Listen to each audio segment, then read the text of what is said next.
एक अमीर खानदान की लड़की को उससे प्यार हो गया। उसने सोचा वो तो गरीब है तो इसके पापा शादी नहीं करेंगे, पर उन्होंने उनकी शादी करवा दी। उसे शक हुआ कि उस गरीब से आखिर शादी क्यों करवा दी। फिर जब वो सुहाग रात मनाने गया तो उसके होश उड़ गए, क्योंकि वो लड़की तो लड़की नहीं थी बल्कि उसका नाम आर्यन है। वो एक गरीब परिवार से बिलोंग करता है। उसने कॉलेज में एडमिशन लिया था और उसके स्कूल के भी सारे दोस्त उसके साथ ही इस कॉलेज में पढ़ रहे थे।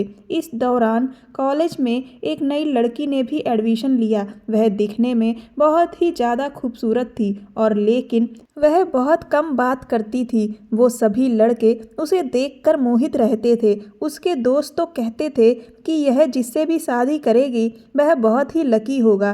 धीरे धीरे उन्हें पता चला कि वह लड़की सिर्फ खूबसूरत ही नहीं बल्कि हद से ज़्यादा अमीर भी है। पहले तो वो सोच रहा था कि वो उससे दोस्ती करने की कोशिश करेगा, लेकिन जब उसे यह पता चला कि वह इतनी अमीर है तब उसने अपनी कोशिश छोड़ दी, क्योंकि इतनी अमीर लड़की उस जैसे गरीबों को तो घास भी नहीं डालेगी।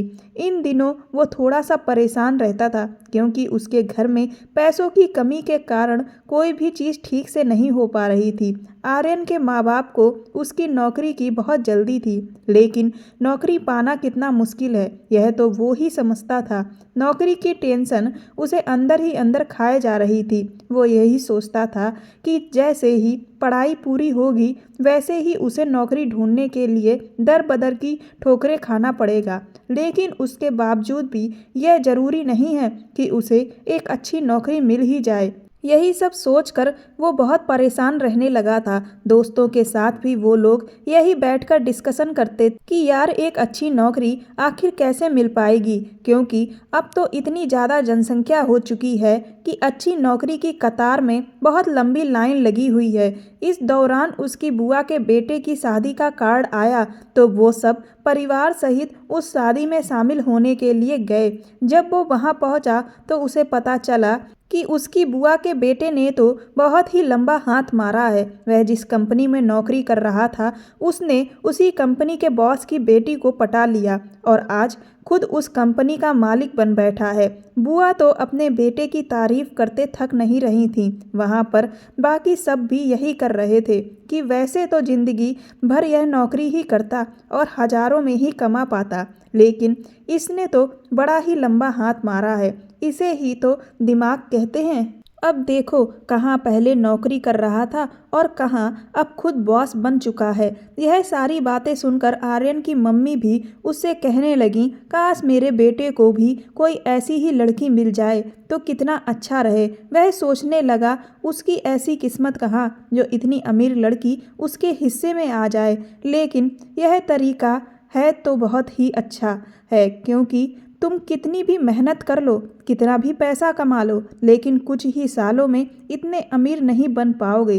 पर अगर तुमने एक अमीर खानदान की लड़की से शादी कर ली तो कुछ ही महीनों में ही तुम्हारी किस्मत पलट जाएगी और तुम करोड़पति हो जाओगे और पूरी संपत्ति पर राज भी करोगे। शादी के बाद वो सब लोग वापस लौट आए। उसके बाद वो भी कॉलेज जाने लगा। कुछ ही दिनों बाद उसके टीचर्स ने उसे कुछ असाइनमेंट दिए जो दो लोग साथ मिलकर कंप्लीट करते। उसके बाद उन लोगों के जोड़े बना दिए गए और वो यह देखकर हैरान रह गया कि उसका जो दूसरा पार्टनर था वह और कोई नहीं, वही लड़की थी। उस लड़की का नाम जब उसके पार्टनर के रूप में अनाउंस किया गया तो उसके मन में लड्डू ही फूटने लगे थे। उस वक्त वो इतना खुश हुआ जिसे वो शब्दों में बयां नहीं कर सकता। उसने सोचा वैसे तो आज तक इससे मेरी कभी कोई बात नहीं हुई, लेकिन अब तो खूब बातें करने का मौका मिलेगा और शायद घूमने फिरने का भी मिल जाए। जैसे ही सारी चीज़ें निपटी वो तुरंत ही लपक कर उस लड़की के पास गया और उसने उससे कहा कि मैं आपका पार्टनर बनाया गया हूँ। उसने बड़े ही धीरे और मीठे अंदाज में कहा, जी मैं जानती हूँ। वो तो उसकी बोली सुनकर ही दिल हार बैठा। इतनी सुंदर लड़की और इतनी प्यारी आवाज़। उसने उससे उसका नाम पूछा तो उसने कहा कि उसका नाम पूनम है। उस दिन के बाद से उसकी और उससे खूब बात होने लगी। उन्होंने एक दूसरे के नंबर भी ले लिए और वो अपने असाइनमेंट पर जोर शोर से काम करने लगे। असाइनमेंट के लिए कई बार उन्हें साथ में मार्केट भी जाना पड़ता। इस बहाने से वो उसे चाय कॉफ़ी के लिए भी ले जाने लगा। उसके बहुत से दोस्त उससे अब जलन खाने लगे थे, क्योंकि इतनी खूबसूरत और अमीर लड़की अब उसके साथ घूम फिर रही थी और उसकी दोस्त बन चुकी थी। एक दिन पूनम ने कहा कि कल मेरा बर्थडे है, इसीलिए तुम्हें घर पर ज़रूर आना है। उसने कहा कि मुझे तो तुम्हारा एड्रेस पता ही नहीं। तो उसने कहा, कोई बात नहीं, मैं तो तुम्हारा घर जानती हूँ ना, मैं तुम्हारे घर पर अपनी गाड़ी भिजवा दूंगी, तुम आराम से बैठकर आ जाना। यह सुनकर वो बहुत खुश हो गया। अगले दिन उसके घर के बाहर एक लंबी सी गाड़ी खड़ी हुई थी, जिसे देखकर उसके आसपास के मोहल्ले वाले बहुत ही हैरान थे और वो बहुत ही प्राउड फील कर रहा था। उसके घर वाले भी बहुत खुश थे कि उसने इतनी अमीर लड़की से दोस्ती कर रखी है। जब वो उसकी गाड़ी में बैठकर उसके घर गया तो वह घर नहीं, एक बंगला था। उसे देखकर ही उसकी आंखें चौंधिया गईं। उसके यहाँ की हर चीज़ बहुत ही शानदार थी। उसकी पार्टी में ऐसी कोई भी चीज़ नहीं थी जो शामिल ना हो। अगले दिन जाकर उसने अपने दोस्तों को पार्टी की तस्वीरें दिखाईं और सब कुछ बताया कि कैसे पूनम ने उसके लिए गाड़ी भिजवाई और वहाँ पर उसने क्या क्या खाया पिया। यह सुनकर उसके दोस्त बुरी तरह से जल भुन गए। बोले कि तूने तो बड़ा ही लंबा हाथ मारा है। उसने कहा, देख यार, ऐसे मत बोल, वह मेरी दोस्त है। तो कहने लगे कि चल ठीक है, बात तो तेरी सही है। अगर असाइनमेंट में वह तेरी पार्टनर ना बनती तो वह तेरी दोस्त भी ना होती। असाइनमेंट अब पूरा हो चुका था, लेकिन उसकी और पूनम की मुलाकातें अब भी हो रही थीं। उन्हें एक दूसरे का साथ बहुत पसंद आने लगा था। धीरे धीरे पूनम की दोस्ती उसके बाकी के दोस्तों से भी हो गई। अब उसके फ्रेंड सर्कल में पूनम भी शामिल हो चुकी थी। वो जब भी कहीं जाते तो सब साथ में ही घूमने फिरने जाते। धीरे धीरे उसे अब एहसास होने लगा था कि उसे पूनम से प्यार हो गया है, लेकिन उससे अपने प्यार का इजहार करने में उसे बहुत डर लग रहा था। उसे समझ ही नहीं आ रहा था कि वो उससे कैसे कहे। दूसरा, अगर उसने इनकार कर दिया तो फिर क्या होगा। इस बारे में उसने अपने खास दोस्त बिहान से बात की तो उसने कहा कि देख, तू डर मत, वह अच्छी लड़की है। वह गरीबी और अमीरी इन सब चीज़ों में बिलीव नहीं करती है। वह तेरे प्यार को ज़रूर समझेगी। उसने कहा, हो सकता है वह समझ ले, लेकिन पूनम के मम्मी पापा तो नहीं समझेंगे। क्या वह उनकी शादी होने देंगे? यह सुनकर विहान भी टेंशन में आ गया। वह बोला, बात तो तेरी ठीक है, लेकिन फिर उसने कहा कि वह सब बात की बातें हैं, पहले तू पूनम से अपने प्यार का इजहार तो कर। विहान ने उसे बहुत हिम्मत दी, जिसकी वजह से अगले दिन उसने हिम्मत जुटाकर पूनम के सामने अपने प्यार का इजहार कर दिया। उसे लगा कि शायद अब पूनम उसे छोड़कर चली जाएगी, लेकिन ऐसा कुछ भी नहीं हुआ। पूनम ने भी उसके प्यार को खुशी खुशी एक्सेप्ट कर लिया। यह देखकर वो फूला नहीं समा रहा था। उसने पूनम से कहा कि मैं तुमसे जल्द से जल्द शादी करना चाहता हूँ। उसने कहा वह भी ऐसा ही चाहती है, लेकिन उससे पहले वो कुछ बताना चाहती है। आर्यन ने कहा, वह सब बातें तुम बाद में करना, लेकिन पहले अपने मम्मी पापा से बात करो। कुछ ही दिनों में आर्यन अपने माँ बाप को लेकर पूनम के घर गया। उसने अपने माँ बाप को पहले ही कह रखा था कि पूनम के पापा का इनकार सुनने के लिए आप तैयार रहना, क्योंकि हम जैसे गरीबों के यहाँ वह अपनी बेटी को बहू बनाकर नहीं भेजेंगे। लेकिन आप फिक्र मत करिए, वह इनकार कर भी देंगे तो भी पूनम मुझसे ही शादी करेगी। यह बातचीत तो हम लोग सिर्फ फॉर्मेलिटी के लिए करने जा रहे हैं। जब वो वहाँ पहुँचे और उसने पूनम का हाथ मांगा तो पूनम के पापा ने एक बार में ही हाँ कर दी। यह देखकर आर्यन और उसके माँ बाप बहुत हैरान हुए। सारी चीज़ें तय हो गईं। पूनम के पापा ने कहा कि शादी के बाद वो उनकी ही कंपनी में मैनेजर की पोस्ट पर काम करेगा। यह सुनकर वो बहुत ज़्यादा खुश हो गया।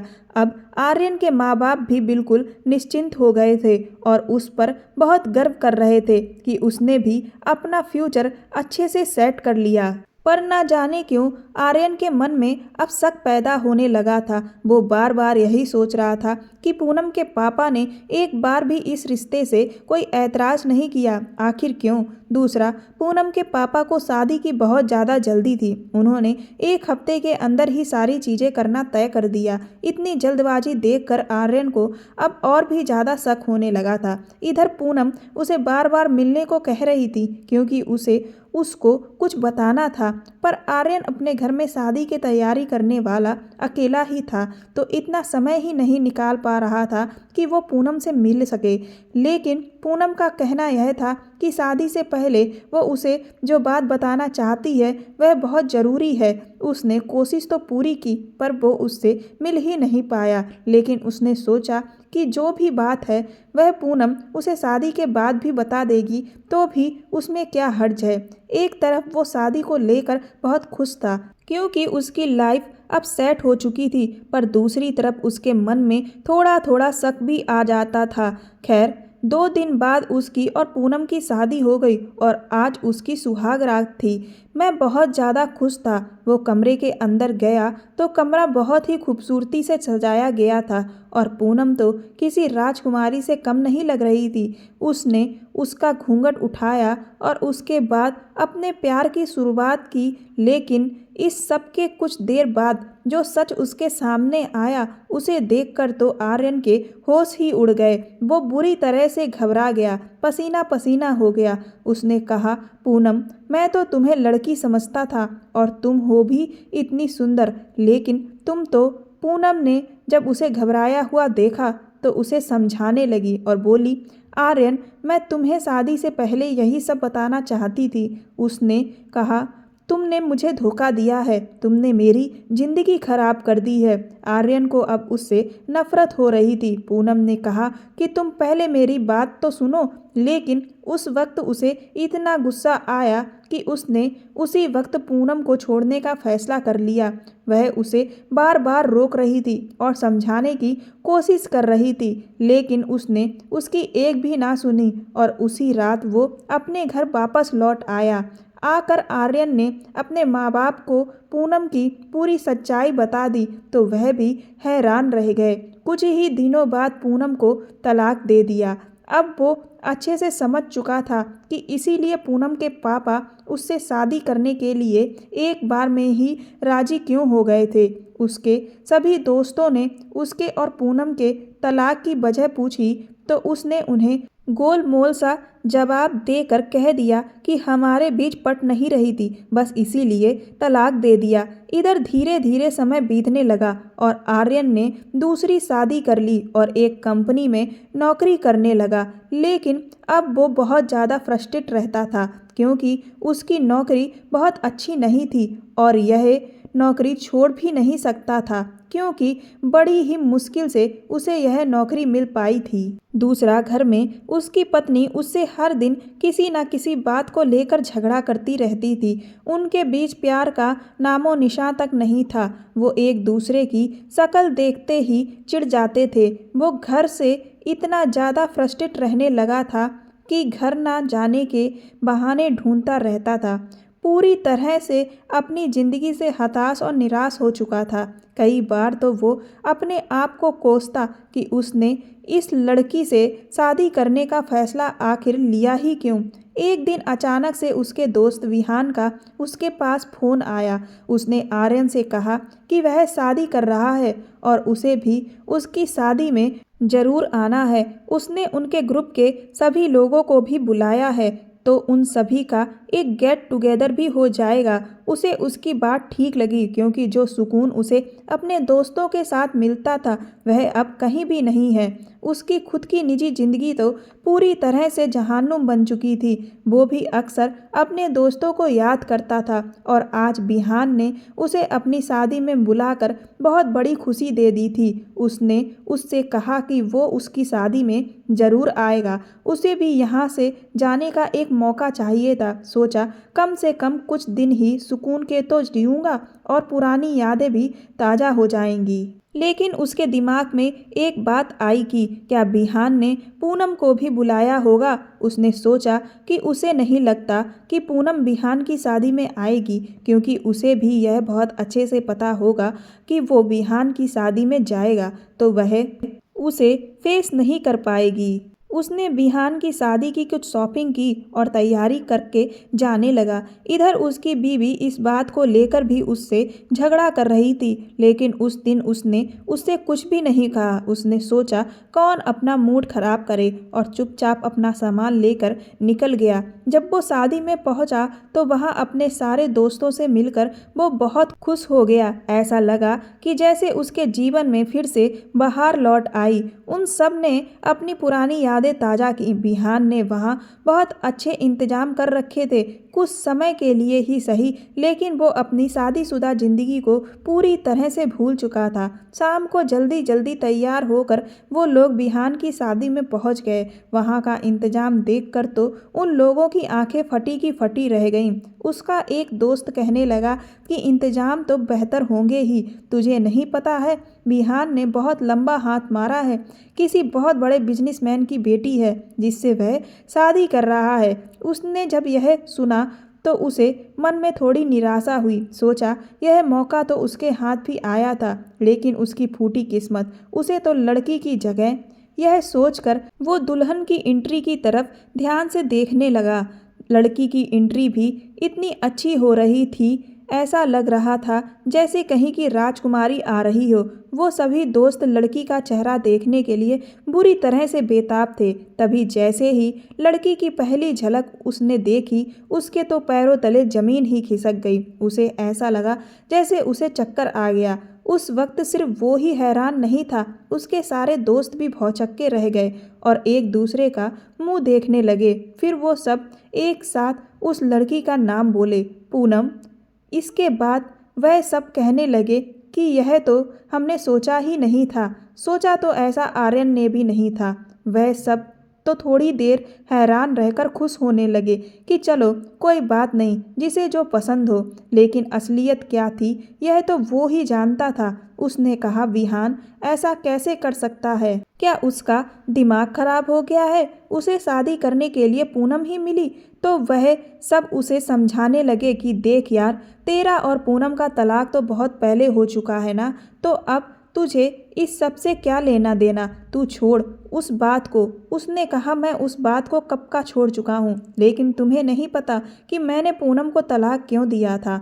तो वह कहने लगे कि तेरी और पूनम की नहीं बनी, इसका मतलब यह नहीं कि बिहान और पूनम की भी नहीं बनेगी। उसने कहा, तुम सबको अभी सच्चाई नहीं पता है। मैंने पूनम को तलाक इसलिए नहीं दिया था कि मेरी और पूनम की नहीं बनी। फिर वह कहने लगे, तो फिर असली वजह क्या थी? जब उसने असली वजह उन लोगों को बताई तो वह भी दंग रह गए। फिर कहने लगे कि हमें अब बिहान को इस शादी से बचाना होगा। उस बेचारे के साथ भी धोखा हो रहा है, उसे पूनम की सच्चाई बतानी होगी, नहीं तो तेरी तरह उसकी जिंदगी भी खराब हो जाएगी। वो तुरंत ही विहान के पास पहुंचे, लेकिन तब तक बरमाला का कार्यक्रम शुरू हो चुका था। अब उन्हें ना चाहते हुए भी यह सारे कार्यक्रम निपटने का इंतजार करना था। जैसे तैसे उन्होंने वह समय काटा और सब कुछ होते ही जब फेरों की तैयारी पंडित जी करने लगे, वो तुरंत ही विहान को खींचकर अपने साथ एक कमरे में ले आए। उसके सारे दोस्त एक साथ उस पर टूट पड़े कि विहान, तेरे साथ धोखा हुआ है। वह तो अच्छा हुआ कि आर्यन ने हमें समय से सब कुछ बता दिया। तुझे पूनम की सच्चाई नहीं पता है, लेकिन आर्यन को उसकी सच्चाई पता थी, इसीलिए अभी इस शादी से इनकार कर दे, नहीं तो तेरी जिंदगी खराब हो जाएगी। विहान बोला, सच्चाई? कौन सी सच्चाई? तो आर्यन कहने लगा, विहान, पूनम एक लड़की नहीं बल्कि एक किन्नर है। उसे पता था कि विहान जब उसकी यह बात सुनेगा तो उसके पैरों तले जमीन खिसक जाएगी, पर उल्टा जब उसने उससे यह बात कही तो वह उसकी तरफ मुस्कुराकर देखने लगा और बोला, तुझे यह किसने कहा? उसने कहा, मुझे माफ़ कर दे मेरे दोस्त, मैंने तुम लोगों को पूनम से तलाक लेने की बजाय झूठ बताई थी। दरअसल उसने उसे इसलिए तलाक दिया था क्योंकि उसे सुहाग रात वाले दिन पता चला कि वह एक किन्नर है, लेकिन तू खुशनसीब है, तुझे यह मौका शादी से पहले ही मिल रहा है, इसीलिए अभी के अभी चल और इस शादी से इनकार कर दे। वो उसका हाथ पकड़कर ले जाने लगा तो उसने आर्यन से अपना हाथ छुड़ा लिया। वह बोला, मैं पूनम से ही शादी करूँगा, मैं उससे प्यार करता हूँ और वह भी मुझसे प्यार करती है। आर्यन ने कहा, तू पागल हो गया है, तू एक किन्नर से शादी करेगा? तो कहने लगा, शादी हम इसलिए करते हैं ताकि हमें एक अच्छा जीवन साथी मिल सके, जो हमारे सुख दुख में हमारा साथ दे, हमारी हर अच्छी बुरी चीज़ को समझे, जिसके साथ रहने में हमें सुकून मिले, जो मुझे पूनम से मिलता है। उसने कहा, और शारीरिक सुख? तो कहने लगा, शारीरिक सुख तो कुछ दिनों तक ही रहता है, उसके बाद ख़त्म। और बहुत से लोग तो अपने पार्टनर के साथ बहुत सुखी होते हैं, लेकिन फिर भी दूसरी जगह यह सुख ढूंढ रहे होते हैं, तो उनका क्या? सिर्फ वही सुख ही सब कुछ नहीं होता। उस सुख के चक्कर में आकर बहुत से लोग बिना सोचे समझे यूं ही शादी कर लेते हैं, लेकिन जब उनकी ज़िंदगी से सुकून चला जाता है ना, तो वह शारीरिक सुख भी उन्हें बिल्कुल पसंद नहीं आता, क्योंकि आए दिन के झगड़े हो रहे होते हैं।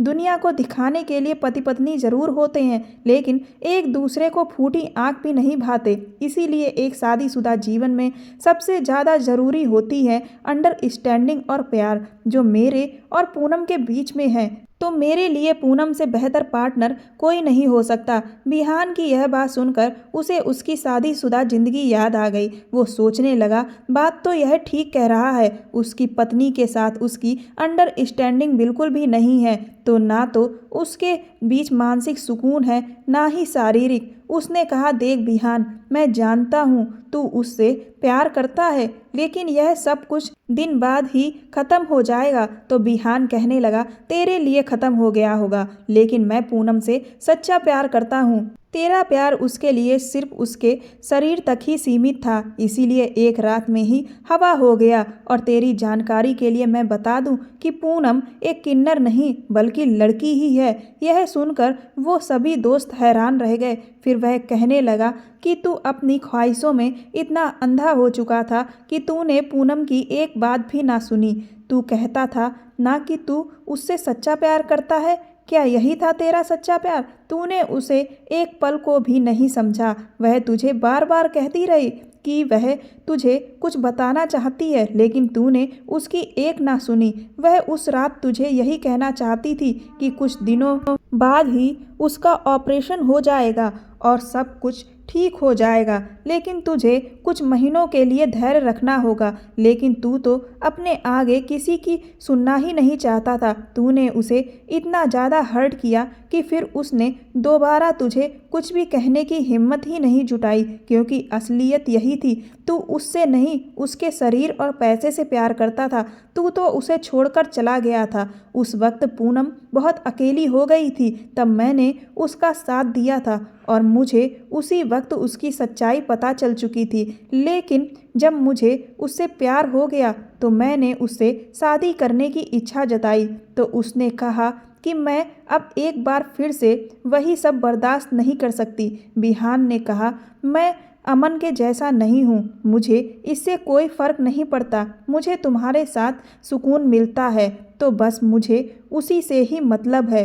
लेकिन पूनम की इच्छा थी कि उसकी और बिहान की शादी तभी हो जब सारी चीज़ें सेट हो जाएं। इसीलिए उनकी शादी में इतना समय लग गया, लेकिन तब तक उसने अपने प्यार की खातिर धीरज रखा। बिहान की यह बातें सुनकर उसके बाकी के दोस्त बिहान से कहने लगे, तू सच में बहुत ही अच्छा इंसान है, तूने तो आज हमारी आंखें खोल दी, हमारे सोचने का नज़रिया ही बदल दिया। कमियां तो हर इंसान में होती हैं, हम सब में भी तो ना जाने कितनी कमियां हैं, लेकिन क्या इसका मतलब यह है कि कोई हमें अपनाएगा ही नहीं? सच्चा प्यार बहुत ही नसीबों से मिलता है, जिसे किसी भी हाल में छोड़ना नहीं चाहिए। उसके बाद बिहान और पूनम की धूमधाम से शादी हो गई और पूनम बिहान के साथ खुशी खुशी विदा हो गई और आर्यन एक कोने में खड़ा अपने आप को कोस रहा था, क्योंकि उसके जीवन में सच्चा प्यार आया, उसने अपनी घटिया सोच की वजह से उसे खो दिया, आज अपना जीवन खुद ही नरक बना लिया। दोस्तों, सच्चा प्यार इंसान के व्यवहार उसकी आत्मा से होता है, ना कि शरीर से। शारीरिक सुख हमें कुछ पलों के लिए खुशी दे सकता है, लेकिन जो खुशी ऐसे पार्टनर से मिलती है जो हमारी भावनाओं को समझे, वह जिंदगी भर हमें खुशहाल रखती है। कहानी पसंद आई हो तो मेरे चैनल को सब्सक्राइब कर दें, वीडियो को लाइक कर दें। धन्यवाद।